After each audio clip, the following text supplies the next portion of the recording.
જો અહીંયા આપણે પાણીપુરીનો લોટ બાંધ્યો છે તો એની માટે મેં સોજી લીધો છે, 250 ગ્રામ જેટલો સોજી લીધો છે અને 4-5 ચમચી ઘઉંનો રોટલીનો લોટ છે તે નાખીને અને સાદા પાણીથી જ લોટ બાંધી દીધો છે, સરસ મજાનો, નહીં કઠણ નહીં ઢીલો, આવી રીતે.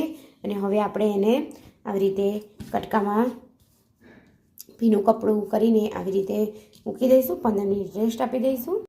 જો અહીંયા જોઈ શકો છો 15 મિનિટ પછી મેં લુવા બનાવી દીધા છે, જોઈ શકો છો.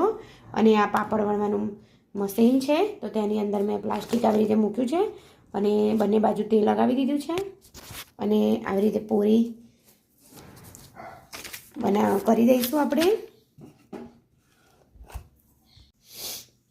જો અહીંયા બધી જ પૂરી સરસ મજાની આ પાપડના મશીનમાં મેં દબાવીને કરી દીધી છે અને અહીંયા તેલ પણ મૂકી દીધું છે. તો હવે આપણે પૂરી તળી દઈશું.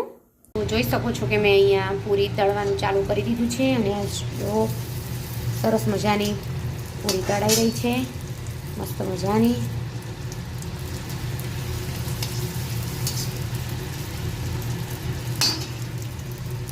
તો તમે પણ જરૂરથી ટ્રાય કરજો.